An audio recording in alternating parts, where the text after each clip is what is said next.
السلام عليكم ورحمة الله وبركاته. أعوذ بالله من الشيطان الرجيم. بسم الله الرحمن الرحيم. حرمت عليكم أمهاتكم وبناتكم وأخواتكم وعماتكم وخالاتكم وبنات الأخ وبنات الأخت وأمهاتكم اللاتي أرضعنكم وأخواتكم من الرضاعة وأمهات نسائكم وربائبكم اللاتي في حجوركم من نسائكم اللاتي دخلتم بهن، فإن لم تكونوا دخلتم بهن فلا جناح عليكم، وحلائل أبنائكم الذين من أصلابكم، وأن تجمعوا بين الأختين إلا ما قد سلف، إن الله كان غفورا رحيما.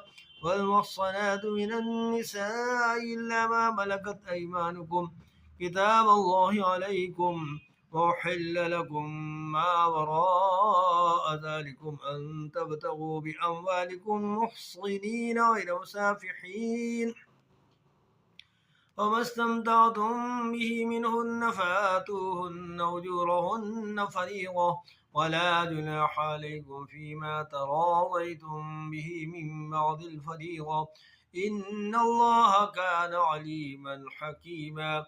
ومن لم يستطع منكم طولا أن ينكح المحصنات المؤمنات فمما ملكت أيمانكم من فتياتكم المؤمنات، والله أعلم بإيمانكم بعضكم من بعض، فانكحوهن بإذن أهلهن وآتوهن أجورهن بالمعروف محصنات غير مسافحات ولا متخذات أخدان، فإذا أحصن فإن أتين بفاحشة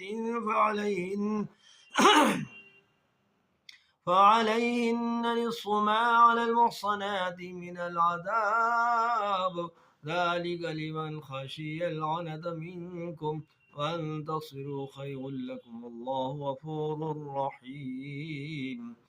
يريد الله ليبين لكم ويهديكم سنن الذين من قبلكم ويتوب عليكم، والله عليم حكيم. والله يريد أن يتوب عليكم، ويريد الذين يتبعون الشهوات أن تميلوا ميلا عظيما. يريد الله أن يخفف عنكم